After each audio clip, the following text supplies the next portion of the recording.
नमस्कार, आप देख रहे हैं जेएन न्यूज और मैं हूं आपके साथ हर्षिता। मसूरी नगर पालिका परिषद की बोर्ड बैठक में शहर की विकास व्यवस्थाओं में सुधार और आय के स्रोत बढ़ाने से जुड़े कुल 16 प्रस्ताव पेश किए गए, जिन्हें व्यापक चर्चा के बाद सर्वसम्मति से पारित कर दिया गया। हालांकि कुछ प्रस्तावों पर सभासदों के बीच तीखी बहस भी देखने को मिली। बैठक का प्रमुख मुद्दा पालिका करों के समय पर भुगतान न करने वाले भवन स्वामियों को पेनल्टी लगाने का रहा। प्रारंभिक प्रस्ताव में 20% जुर्माना लगाने की बात रखी गई थी, लेकिन सभासद गीता कुमाई और विशाल खरोला ने इसका विरोध किया। इनका कहना था कि मसूरी के व्यापारी पहले ही विभिन्न करों का बोझ झेल रहे हैं, ऐसे में अतिरिक्त पेनल्टी लगाना उचित नहीं है। लंबी चर्चा के बाद सदन ने 10% पेनल्टी का संशोधित प्रस्ताव पास किया। इसके अलावा नगर पालिका क्षेत्र की सभी संपत्तियों का संपूर्ण लेखा जोखा तैयार करने का प्रस्ताव भी पारित हुआ। इसका उद्देश्य पालिका का लैंड बैंक तैयार करना और सरकारी भूमि पर हुए अतिक्रमण का स्पष्ट आंकड़ा जुटाना है। व्यावसायिक प्रतिष्ठानों जैसे दुकान, होटल और रेस्टोरेंट को व्यावसायिक लाइसेंस अनिवार्य रूप से जारी करने का प्रस्ताव भी मंजूर किया गया। इस पर कुछ सभासदों ने आपत्ति जताते हुए कहा कि डेटा संग्रह के नाम पर व्यापारियों पर अतिरिक्त आर्थिक बोझ नहीं डाला जाना चाहिए। इस पर अधिशासी अधिकारी गौरव भसीन ने स्पष्ट किया कि यह सरकार की नीति के तहत आय बढ़ाने का कदम है। सभी व्यवसायियों को लाइसेंस लेना अनिवार्य होगा। बोर्ड बैठक में हमने जो 5 बड़े प्रस्ताव जो टेन डाउन करे थे, वो शासन को भी तो सदन जानना चाहता था कि उसमें क्या कार्रवाई हुई, क्या वो निरस्त हुए, क्या उनका दोबारा होगा। और ये जो घर डिस्पेंसरी है, इसमें जो स्टे है, अभी तक हमारी जो वकील बैठे हैं हाई कोर्ट के अंदर, उन्होंने उसको वैकेट क्यों नहीं करवाया, क्यों नहीं उस पर सही ढंग से पैरवी हुई।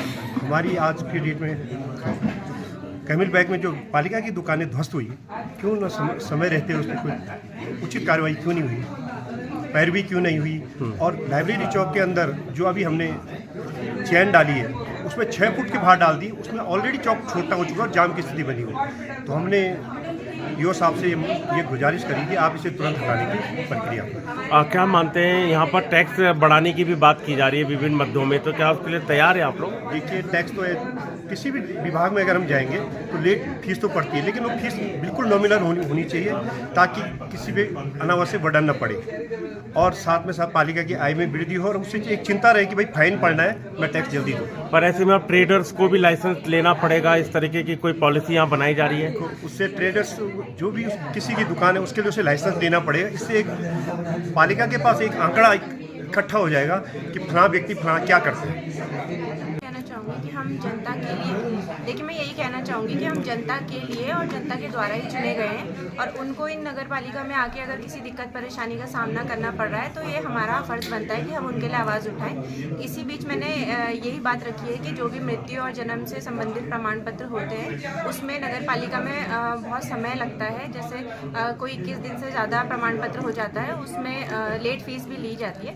तो मैंने यही अध्यक्ष जी और अधिशासी अधिकारी से के आगे एक मांग रखी है कि अगर व्यक्ति से लेट फीस ली जाती है तो आप अगर प्रमाण पत्र लेट दे रहे हैं, 1-1 महीने में 2-2 महीने में दे रहे हैं, तो फिर आप उनकी या तो लेट फीस माफ़ करेंगे या तो जो भी एक समय सीमा बनाई जाए कि ये प्रमाण पत्र जो है कम से कम 10 दिन के अंदर और ज़्यादा से ज़्यादा 15 दिन के अंदर जो है वो संबंधित व्यक्ति को देने की कृपा करेंगे। इसी बीच मैंने नगर पालिका में जो अतिक्रमणों की टीम जाती है वो सिर्फ मॉल रोड से ही सीमित तक रह गई है और अदर जगहों पे भी, अदर वार्ड्स में भी जो है अतिक्रमण किए जा रहे हैं। तो इस संबंध में मैंने संबंधित विभाग को मैंने आदेश अध्यक्ष जी को देने के लिए कहा है कि इसमें सख्त से सख्त कार्रवाई की जाए और जिस प्रकार कोई भी व्यक्ति उस अतिक्रमण की सूचना नगर पालिका में देता है तो संबंधित जो अतिक्रमण कर रहा है व्यक्ति, उसके पैसे खर्च होने से पहले आप उस अतिक्रमण को रोक दिया जाए तो ये ज़्यादा उचित होगा कि आप बाद में जाके जो है उनका सामान तोड़ें या उनका सामान उठा के ले आएँ। तो पहले ही कार्रवाई हो जाए तो ये ज़्यादा अच्छा रहेगा। भी पता है कि हमारे जो व्यापारी हैं, जितने भी व्यापारी भाई हैं, सभी इतने समय से हमारा आम जनमानस भी कई कठिनाइयों को फेस करते हुआ आ रहा है। जैसे कि पहले कोविड आया, फिर आपदा आई, आपदा के बाद अब ये गैस सिलेंडर का इशू, तो कहीं ना कहीं हमेशा परेशानियां चलती ही आ रही हैं और उनकी आर्थिक स्थिति में तो कोई सुधार हो ही नहीं पा रहा। उनको लेके कभी कोई ऐसी योजना नहीं आई। उनकी बहुत सारी मांग होती है कि हमारा क्षेत्र ठीक होना चाहिए, कि टूरिस्ट आ पाए, लेकिन ऐसा तो कोई प्रावधान आ ही नहीं रहा पालिका के माध्यम से। अब 3 चीजें आज जो मेरे द्वारा रखी गई हैं, एक प्रस्ताव में उन्होंने कहा कि जो टैक्स जो लेट दिया जाता है प्रस्ताव संख्या 231 में, उस पर 20% पेनाल्टी, वो भी बहुत ज्यादा है। 20% बहुत ज्यादा होता है। 100 रुपीज के पीछे 20 रुपीज बहुत ज्यादा अमाउंट है, जिसको लेके मैंने विरोध करा। हालांकि मैंने बोर्ड को रिक्वेस्ट की कि इसको और कम कर दिया जाए या फिर इसमें एक जन सुनवाई रखी जाए, पर बोर्ड ने मिलकर इसमें 10% करा है, 20% को 10% करा है। सेकंड, आपने देखा होगा व्यापारियों को लाइसेंस निर्गत करने की बात आई है। अब फिर से उनके ऊपर एक लायबिलिटी आ जाएगी कि उन्हें कुछ ना कुछ अमाउंट, आज अगर ये बोर्ड ने किया ही है पास, जिसका मैंने विरोध किया और लिखित में आपत्ति भी अपनी दर्ज की है, तो व्यापारी को फिर से आने वाले टाइम में फिर से अगर इसको लेके कोई नियमावली बनती है तो कुछ ना कुछ तो चार्ज किया ही जाएगा। मेरा कहने का मतलब है, जब भी कोई परेशानी आती है, कुछ आती है, तो ये हमारे व्यापारी वर्ग ही आते हैं, समाज में आगे बढ़ के आते हैं कि हमें हर वर्ग की जाके सहायता करनी है। तो हमेशा हम उनसे मांग करते हैं, लेकिन हमें हमारे पास उनको देने के लिए कुछ नहीं। तो मैंने इसमें अपनी आपत्ति दर्ज की है। ये भी दुर्भाग्य है कि बोर्ड ने उस आपत्ति को दरकिनार करके पास कर दिया कि लाइसेंस बनने चाहिए। मुझे लगता है इसमें सारे स्टेक होल्डर के साथ बैठ के चर्चा होनी चाहिए कि इसको क्यों किया जा रहा है, कैसे किया जा रहा है, और जनता को विश्वास मिल के पारदर्शिता से इस पे काम किया जाना चाहिए। हमारे सभी व्यापारियों और जनमानस पे एक और लायबिलिटी आ गई है। ये बड़ा दुख होता है जब बोर्ड मीटिंग होती है, तो बोर्ड मीटिंग का मतलब ये होता है कि हम जितने भी समस्याएं हैं, सभी सभासद हैं, अध्यक्ष महोदय, अधिशासी अधिकारी महोदय, सबके सामने हर बात रखी जाए कि ये समस्या है शहर की। कल ही सोशल मीडिया के माध्यम से आया था कि कुछ लोगों को जो पूर्व में 50 रुपए पे करते थे ये स्वच्छता को लेके, डोर टू डोर कूड़ा कलेक्शन को लेके, उनको 150 सीधा चार्ज कर दिया गया। तो मुझे ये समझ नहीं आता कि जब भी पूर्व में भी इस कंपनी के द्वारा 30 रुपए की जगह 200 रुपए चार्ज किया गया था, तब भी कंपनी पे कोई एक्शन नहीं लिया गया। आज भी 50 की जगह अगर 150 रुपए चार्ज किया गया, उसको एक्शन नहीं लिया गया, बल्कि अध्यक्ष महोदय जी की तरफ से उनके संबंध में सफाई पेश की जाती है कि ये जो पैसा लिया गया, ये कमर्शियल का लिया गया। पर मैं कमर्शियल की ही पुरानी रसीद भी लेके आई थी, जिसमें पूर्व में 50 रुपए चार्ज किया जा रहा था। तो ये 3 गुना अमाउंट बढ़ाना, 20% पेनल्टी लगाना, लाइसेंस जारी करना, उसका पैसा देना, तो किसी न किसी तरीके से व्यापारियों को और आम जनमानस को परेशान किया जा रहा है, जिसकी मैं कड़ी निंदा करती हूँ और विरोध करती हूँ। बोर्ड की बैठक में 16 मुद्दे टोटल थे, तो सभी मुद्दों को सदन ने पास किया है। और दूसरी बात ये कि जो आप कह रहे हैं कि आय बढ़ाने, हमने आय बढ़ाने की यहाँ पे बात नहीं करी है, लेकिन हाँ, चीज़ों को व्यवस्थित करने की बात हमने ज़रूर करी है। पालिका के पास जो शहर के अंदर जो कॉमर्शियल एक्टिविटी लोग कर रहे हैं, रोज कोई नया ढाबा खुल रहा है, कोई नया होटल खुल रहा है, लेकिन पालिका के संज्ञान में चीजें नहीं आती है, क्योंकि पालिका से इस तरीके का कोई भी अप्रूवल नहीं लिया जाता है। तो हमारा ये मानना था कि शहर के अंदर जो भी कॉमर्शियल एक्टिविटी हो रही है वो रिकॉर्ड पालिका के पास होना चाहिए, जिसके लिए आज बोर्ड ने सदन ने आज एक सैद्धांतिक स्वीकृति दे दी है कि हाँ, ये रिकॉर्ड पालिका के पास होना चाहिए। उसी के तहत हमने कहा कि ये ट्रेड लाइसेंस होना चाहिए, जिससे हम ये प्रूफ कर पाएं कि शहर के अंदर कितनी और क्या क्या कॉमर्शियल एक्टिविटी हो रही है।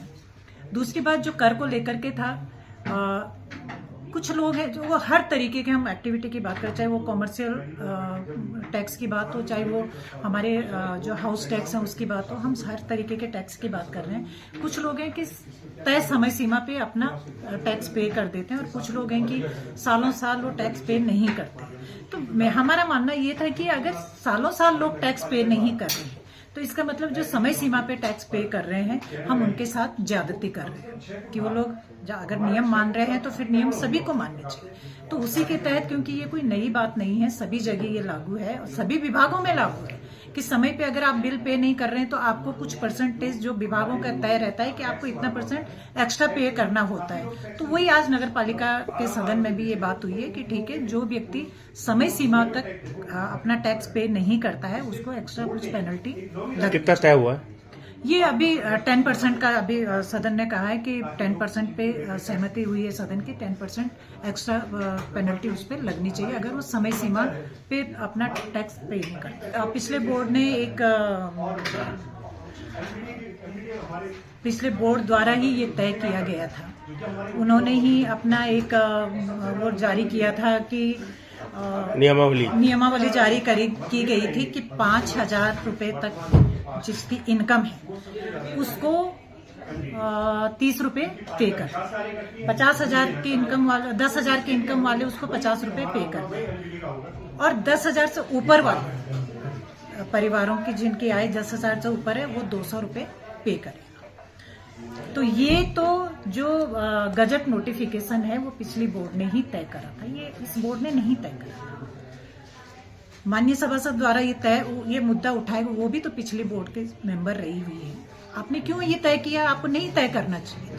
बावजूद उसके भी हम जो हाउस होल्ड है, हम हाउस होल्ड की बात तो हम कर ही नहीं रहे कि चलो इन्होंने उसके तहत तो हमारे पर्यावरण मित्र भी आते हैं। हमने उनकी सैलरी बढ़ाई, अगर आज सैलरी 15,000 है फिर तो वो 200 में आते हैं पर हाउस होल्ड। तो हम वो बात कर ही नहीं रहे क्योंकि हमें पता है कि वो चीजें प्रैक्टिकली नहीं हो पाएगी।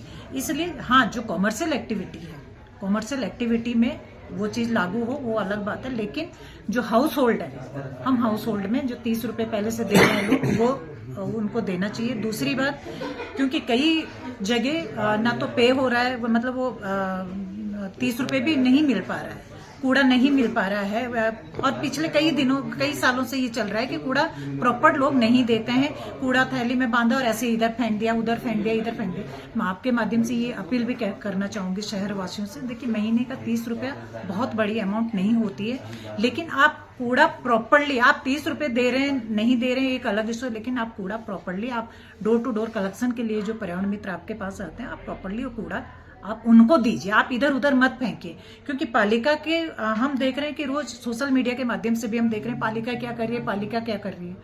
हम सोशल मीडिया के माध्यम से वो प्रचार प्रसार हम नहीं कर रहे हैं, वो एक अलग बात है, लेकिन पालिका का कर्मचारी कभी किसी नाली में घुसा रहता है, कभी किसी पहाड़ में चढ़ा रहता है। कहाँ से आ रहा है पहाड़ में कूड़ा?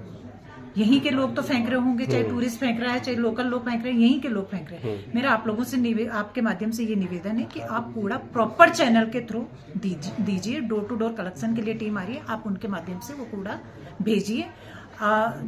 जो कॉमर्शियल एक्टिविटी जो लोग कर रहे हैं, आप भी कूड़ा ऐसे सड़कों में मत फेंकिए। आप अपने पास डस्टबिन रखिए और जब कूड़े की गाड़ी आती है, आप कूड़े की गाड़ी के थ्रू वो कूड़ा प्रॉपर भेजिए। बड़ा इशू है। और अभी यहाँ पे आपने देखा होगा, हमारी बातचीत भी हुई है कि पालिका स्तर पे, चाहे वो मृत्यु प्रमाण पत्र है, जन्म प्रमाण पत्र है, जो भी प्रमाण पत्र यहाँ से इशू होते हैं, उसकी एक समय सीमा निश्चित होनी चाहिए।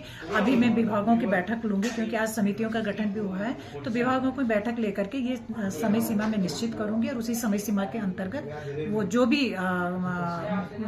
यहाँ से प्रमाण पत्र जारी होते हैं वो समय सीमा के अंतर्गत। लंबी लीज देने वाला मामला भी यहाँ पर आया है, जो आप लोगों द्वारा हमने टर्न डाउन किए थे और हमने शासन में भेज दिया है। शासन ने हमसे उस पर कुछ रिपोर्टें भी मांगी थी, वो भी हमने वापस भेज दिया है। मुझे उम्मीद है कि जल्दी ही उस पर भी शासन का कोई डिसीजन आएगा। देखिए गर्ग डिस्पेंसरी का मुद्दा जो बार बार उठ रहा है, मैं आपके माध्यम से कहना चाहूंगी, पहले तो कल उस पर डेट लगी हुई है, 2 बार उसमें डेट लगी, 2 बार उसमें जज नहीं बैठे। कोर्ट में जो मामला चले जाता है तो फिर वो कोर्ट के हाथ का होता है, वो पालिका के हाथ में नहीं होता है।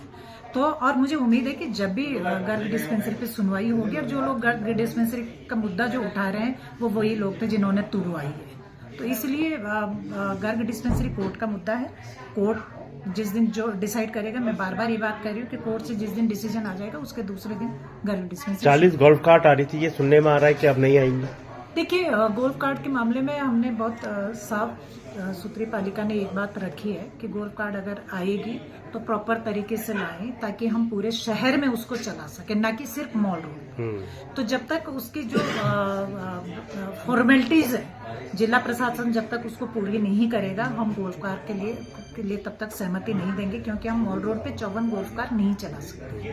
तो इसलिए वो मामला, इसमें से आरटीओ वगैरह से परमिशन लेने की बात आ रही है। हाँ, आरटीओ से भी बात हुई है, लेकिन वो जिला प्रशासन का मामला है, डीएम इस मामले को हैंडल कर रहे हैं। तो मुझे लगता है कि जैसे ही इसकी जो इसका लीगल जो एस्पेक्ट है, जैसे ही वो कंप्लीट होगा, उसके बाद गोल्फ कार्ट आएगा।